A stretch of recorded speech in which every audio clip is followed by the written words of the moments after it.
તો સ્થાનિક સ્વરાજની ચૂંટણીનું મતદાન પૂર્ણ 6 વાગ્યે તમામ ઈવીએમ જ્યાં મતદાન પ્રક્રિયા પૂર્ણ થઈ છે, સીલ થઈ રહ્યા છે, રૂટીન પ્રક્રિયા છે, પણ આજે જે નિરુત્સાહ દેખાયો મહાનગરપાલિકાઓમાં તેના કારણો શું હતા? ગરમી પણ વધુ હતી, છૂટક ઘટનાઓ પણ આવી કે જ્યાં મનમાની અથવા તો ઝપાઝપીના દ્રશ્યો પણ જોવા મળ્યા। સૌરાષ્ટ્ર અને કચ્છમાં પણ ભારે ગરમી હતી। રાજકોટ જે સૌરાષ્ટ્રનું એપિસેન્ટર છે, અમારા સહયોગી લકીરાજસિંહ ઝાલા આપણી સાથે જોડાશે। લકીરાજ, ઓવરઓલ રાજકોટમાં કેવો દિવસ રહ્યો? મતદાનની ટકાવારી ઓછી રહી કે વધી? ઓછી રહી તો તેની પાછળના કારણો શું હતા? કઈ રીતે જોઈ રહ્યા છો ઓવરઓલ દિવસના મતદાનના માહોલને? સૌપ્રથમ જણાવી દઉં કે ગત જે 2021માં એટલે કે જે ગત ટર્મમાં 48% વધારે મતદાન છે હતું। આ વખતે જે 5 વાગ્યા સુધીના જે આંકડા છે તે જાહેર કરવામાં આવ્યા છે તંત્ર દ્વારા। અત્યારે 5 વાગ્યા સુધીમાં 45.20 સમથિંગ જે ટકાવારી છે તે નોંધાઈ છે મતદાનની, પરંતુ કહી શકાય કે ગત ટર્મ કરતા આ વખતે મહજ અંશે જે મતદાન છે તે વધુ થયું છે। વહેલી સવારથી તેવું લાગતું હતું કે લોકોમાં નિરસતા છે તે મતદારોમાં જોવા મળી હતી, પરંતુ ધીમે ધીમે જેવો જે સાંજનો સમય આવ્યો એટલે કે 5 વાગ્યા પછી જે ખૂબ જ જે વધુ મતદાન છે તે થયું છે। વહેલી સવારે 7 વાગ્યાથી મતદાન છે તેની શરૂઆત કરવામાં આવી હતી, ત્યારે માત્ર 1 કલાકમાં 5% જેટલું મતદાન છે તે થયું હતું અને 11 વાગ્યા સુધીમાં માત્ર 17% જેટલું મતદાન છે તે થયું હતું। પરંતુ ત્યારબાદ બપોરે જે કહી શકાય કે 1 વાગ્યા સુધીના આંકડા છે તે જાહેર તંત્ર દ્વારા કરવામાં આવ્યા હતા, તેમાં 29% જેટલું મતદાન છે તે થયું હતું। ત્યારબાદ 5 વાગ્યા સુધીમાં 45% જેટલું મતદાન છે તે થયું હોવાનું જાહેર છે તે કરવામાં આવ્યું છે। હજુ સુધી 6 વાગ્યા સુધીના મતદાનના આંકડા છે તે આવ્યા નથી, પરંતુ જે કહી શકાય કે ગત ટર્મ કરતા આ વખતે મહજ અંશે ક્યાંક ને ક્યાંક ટકાવારી છે તે વધુ થશે। કહી શકાય કે જે હવામાન વિભાગ દ્વારા આગાહી છે તે આપવામાં આવી હતી, તડકાની અને ગરમીની તેવો તાપ છે તે રાજકોટમાં પડ્યો હતો। 42 થી 44 ડિગ્રી તાપમાન છે, જે તાપમાન છે તે જે વહેલી સવારે પણ વર્તાયો હતો। રાજકોટની તાસીર છે પ્રવીણ કે જે 2 થી 5 વાગ્યા સુધીમાં લોકો છે તે ઘરની બહાર નીકળવાનું તે ચૂકે છે અને તેમાં પણ ગરમીનો માહોલ અને ઉનાળાનો માહોલ છે ત્યારે પણ લોકો છે નીકળવાનું ટાળ્યું હતું, પરંતુ જેવી સાંજનો સમય થયો 4 થી 4:30 વાગ્યાના સમયમાં લોકો છે તે ઘરની બહાર નીકળ્યા અને પોતપોતાના જે મતદાન મથકે પહોંચીને અને પોતાનો મતાધિકાર છે તે પામ્યો હતો। કહી શકાય કે ગત ટર્મમાં કહી શકાય કે જે ટકાવારી હતી તેના કરતા અમુક અંશે જે ટકાવારી છે તે વધશે તેવી શક્યતાઓ હાલ તો સેવાઈ રહી છે। બીજી તરફ અંદરના જે ખતરા અલગ અલગ પક્ષોમાં જોવા મળ્યા હતા, ભાજપ હોય, આમ આદમી પાર્ટી હોય કે ત્યારબાદ જે કોંગ્રેસ પક્ષ હોય, ત્રણ પાર્ટીમાં અંદરના જે જૂથવાદ છે તે સામે આવ્યા હતા। આ જૂથવાદને કારણે ક્યાંક ને ક્યાંક લોકો પણ હવે જે મત કોને દેવો તેવું પણ વિચાર કરતા હતા। કેટલીક સોસાયટીઓએ બેનર પણ જે માર્યા હતા, કોઈ પણ પક્ષે અમારે ત્યાં જે મત માંગવા આવવો નહીં, તેના કારણે પણ ક્યાંક ને ક્યાંક મતદાન છે તે બપોરના સમયે ઓછું જોવા મળ્યું હતું। એટલે ચોક્કસપણે ઓલ ઓવર જે મતદાન છે 1-2% વધી શકે છે। જી ઓકે, ધન્યવાદ લકીરાજ। તો રાજકોટના હાલ હતા 34 જિલ્લા પંચાયતોમાં સરેરાશ 61% મતદાન નોંધાયું છે અને 260 જે તાલુકા પંચાયતો છે 62% મતદાન, એટલે કે આ આંકડાઓમાં થોડો ફરક આવશે, પણ જે આંકડો વધશે અથવા તો જ્યાં ઘટશે તેના કારણોની ઘણી બધી ચર્ચા થશે અને એ પહેલાં પણ છેલ્લા 20, 25 કે 30 દિવસમાં ઘણી જગ્યાએ સ્થાનિકોએ બહુ કોમન વાત હોય છે કે પ્રાથમિક સુવિધાઓના કારણે લોકોની નો એન્ટ્રી કરી નાખી હોય રાજકીય પક્ષોની, તમામ રાજકીય પક્ષોની, કે અહીંયા આવવું નહીં, અને એ પ્રકારની સ્થિતિ રાજકોટમાં મતદાનના આગલા દિવસ સુધી જોવા મળી। ક્યાંક ઉમેદવારોને ભાગવું પણ પડ્યું, ક્યાંક ભારત માતા કી જય, જય શ્રી રામના નારા પણ લગાવવા પડ્યા। આ બધા વચ્ચે રાજકોટમાં ભાજપ અને કોંગ્રેસ બંનેમાં આંતરિક વિવાદ હતા। કોંગ્રેસ તો રિસોર્ટમાં લઈને ગઈ હતી તમામ જે ઉમેદવારો છે, ઉમેદવારી પરત ન ખેંચે અથવા ધાક ધમકી જે અપાઈ રહી હતી। 6 વાગ્યા સુધીમાં જે મતદાન પ્રક્રિયા પૂર્ણ થઈ, બાદમાં રૂટીન પ્રક્રિયા જે ઈવીએમ સીલ કરવું, તેને આગળની પ્રક્રિયા માટે સ્ટ્રોંગ રૂમમાં રવાના કરવું, તો એક સમયસર ગેટ બંધ થાય છે, અંદર જેટલા લોકો હોય છે મતદાન તે કરી શકે છે।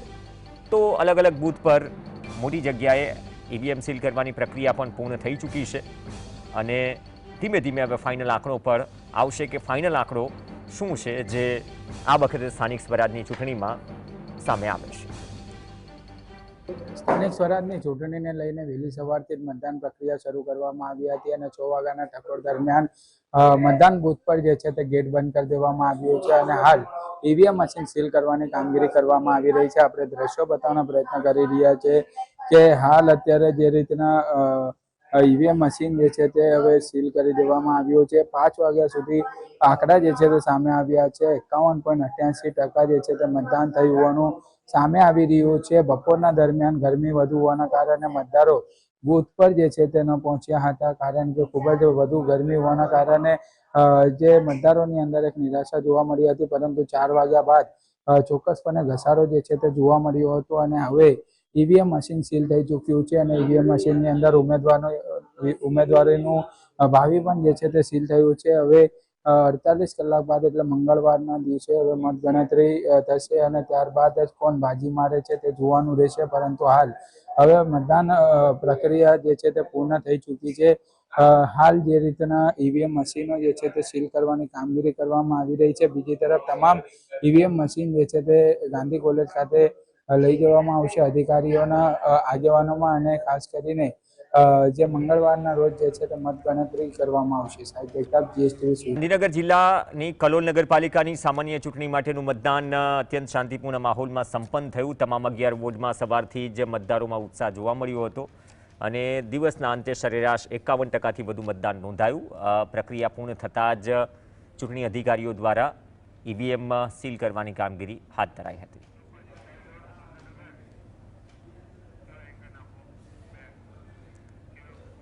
તો કલોલથી સીધા જઈશું સુરેન્દ્રનગર, કેમ કે ત્યાં પણ ગરમી બહુ પડે છે. ત્યાં પણ પક્ષ પલટા ઘણા બધા થયા છે. સહયોગી ફઝલ આપણી સાથે જોડાશે. ફઝલ, સુરેન્દ્રનગરમાં પક્ષ પલટા અને નારાજગીથી માંડી મુદ્દાઓથી ભરપૂર તાપમાં ઓવરઓલ કેવું રહ્યું મતદાન? શું સંકેત આપી ગયું આજનું મતદાન અને આજની પેટર્ન તમામ રાજકીય પક્ષોને? ખાસ કરીને સુરેન્દ્રનગર મહાનગરપાલિકાની પ્રથમ વખત ચૂંટણી છે તે આજે પૂર્ણ થઈ છે. સુરેન્દ્રનગર જિલ્લાનું જે નગરપાલિકાની ચૂંટણી તેમાં નોંધાવા પામ્યું છે. ખાસ કરીને 135 જેટલા ઉમેદવાર છે તે મહાનગરપાલિકા ચૂંટણી લડી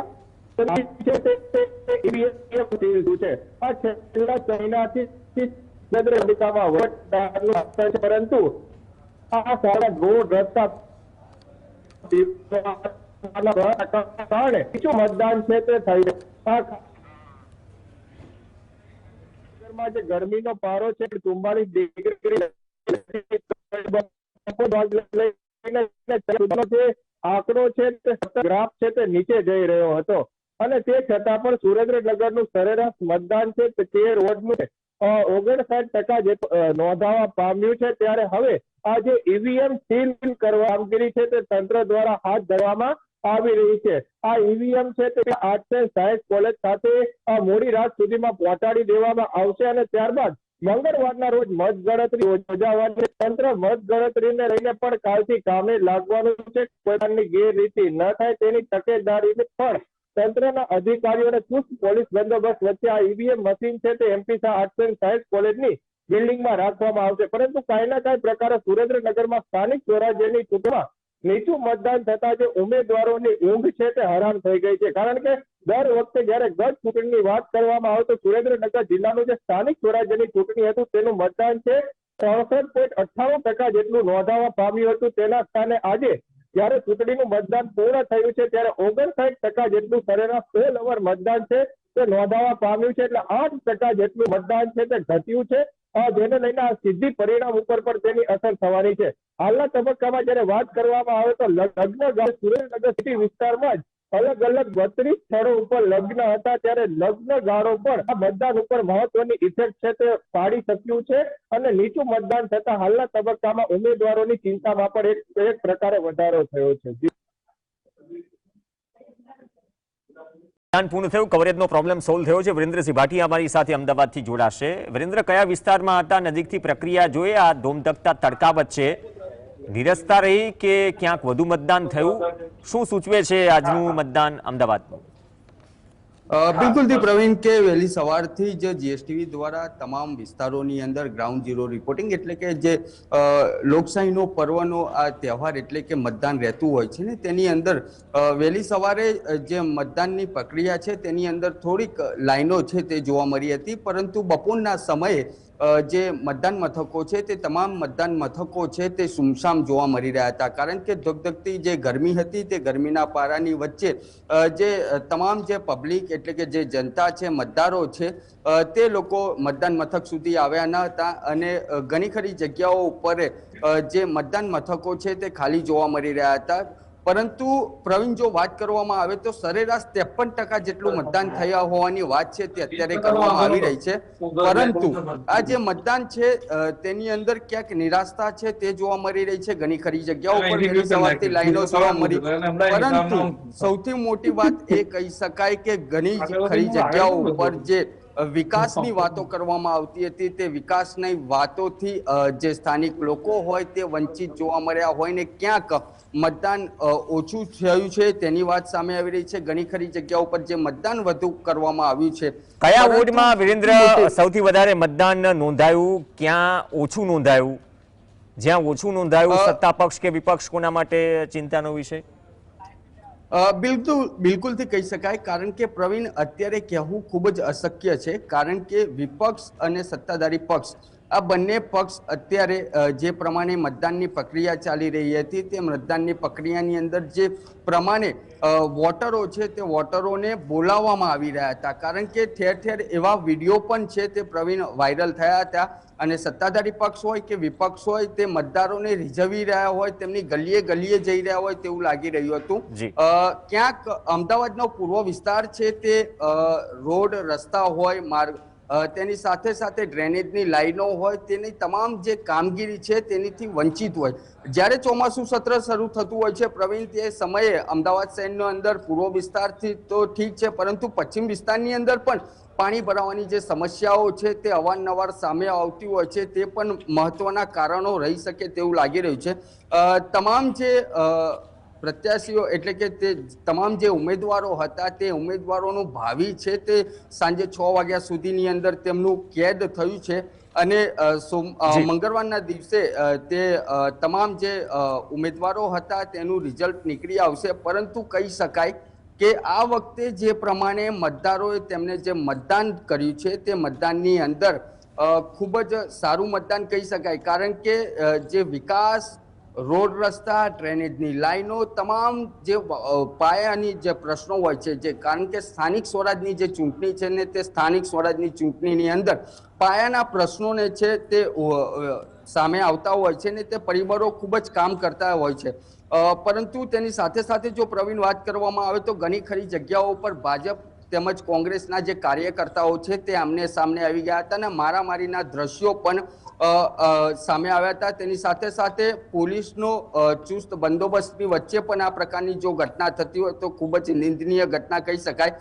તેને લઈને કુબેરનગર એટલે કે મેઘાણીનગર પોલીસ સ્ટેશન હદની અંદર જે તોમર સ્કૂલ આવેલી છે તે તોમર સ્કૂલની અંદર ભાજપ તેમજ કોંગ્રેસના જે કાર્યકર્તાઓ સામે આવી ગયા. તેની અંદર અન્ય પોલીસ બળ પણ એટલે કે આસપાસના પોલીસ સ્ટેશનના પોલીસ કર્મચારીઓને પણ તે જગ્યાઓ પર બોલાવવામાં આવ્યા. તેની સાથે જો વાત કરવામાં આવે તો ઘણી ખરી જગ્યાઓ પર જે ઈવીએમ હતા તે ઈવીએમની અંદર એક પક્ષના ઘણા ખરા બટન છે એટલે કે જે ઈવીએમ કામ કરવું જોઈએ તે કામ પણ ન કરતું હોવાનો વિરોધ છે તે જોવા મળી રહ્યો હતો. અમદાવાદ શહેરની આ વાત કરવામાં આવી રહી છે પ્રવીણ.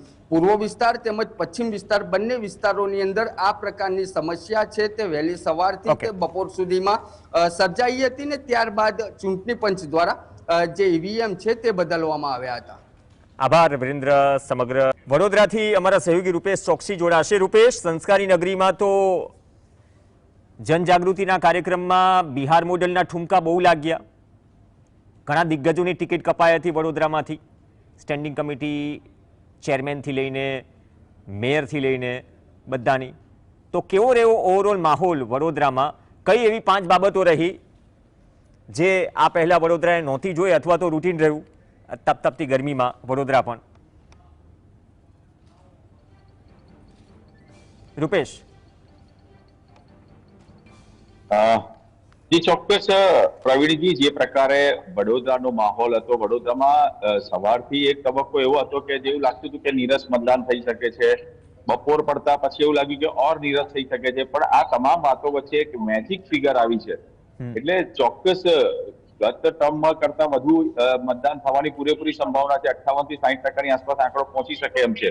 એટલે આટલી કાળઝાળ ગરમી 42 ની આસપાસ પ્લસ ગરમી હોવા છતાં પણ મતદારોએ બિલકુલ પોતાના મતાધિકારનો ઉપયોગ કર્યો છે અને ફરી એક વખત લોકશાહીને ઉજાગર કરવાનો પ્રયત્ન કર્યો છે. પણ આ વખતે સૌથી મહત્વની વાત એ છે કે લોકોમાં ગુસ્સો પણ એટલો હતો. એટલે કદાચ એવું બની શકે કે કોઈ એક રાજકીય પાર્ટીને દર વખતે મત આપતા હોય, એમાંથી અડધા મત બીજાને આપ્યા હોય, અડધા બીજાને આપ્યા, અથવા તો 4 મત જે હોય છે એ બીજાને પણ આપ્યા હોય. કશું પણ થઈ શકે આ વખતે એવું ચોક્કસ લાગે છે. કારણ કે શરૂઆતના જે રુઝાન આવતા હતા એ પ્રમાણે બિલકુલ શાંતિપૂર્ણ રીતે મતદાન થતું હતું. એટલે એવું લાગતું હતું કે કોઈ એક પાર્ટી મેજોરિટી તરફ જઈ શકે છે. પરંતુ હવે લોકો જે રીતે બહાર આવ્યા તો શું ખરેખર લોકોમાં રોષ છે? લોકો બદલાવ ઈચ્છે છે કે લોકો બિલકુલ પુનરાવર્તન ઈચ્છે છે કે પરિવર્તન ઈચ્છે છે?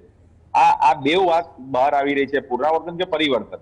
એટલે બે વાત સામે અત્યારે તો તમામ વાતો વચ્ચે મતદારોનું જે ભાવિ છે એ મતપત્રકમાં જે ઈવીએમમાં સીલ તો થઈ ગયું છે, પરંતુ 58 થી 60% ને એ પણ આવી કાળઝાળ ગરમીની અંદર એપ્રિલનો મહિનો અને આ પ્રકારનું મતદાન ચોક્કસ આ ઘણું બધું કહી રહ્યું છે કે શું ખરેખર લોકોમાં છૂપો રોષ છે? છૂપો રોષ ઈવીએમ થકી દેખાશે કે પછી જે એઝ ઇટ ઇઝ હતું એ દેખાશે? કારણ કે સ્થાનિક સ્વરાજની ચૂંટણીમાં વોર્ડ વાઇઝ 4 વોટ આપવાના હતા. તો શું લોકો એમાં પણ બદલાવ લાયા છે કે કોઈ એક પાર્ટીને મત આપતા હતા એમાં પણ બદલાવ આવ્યો છે કે કેમ? એટલે દરેક વિસ્તારના દરેક સમીકરણો બદલાઈ શકે છે.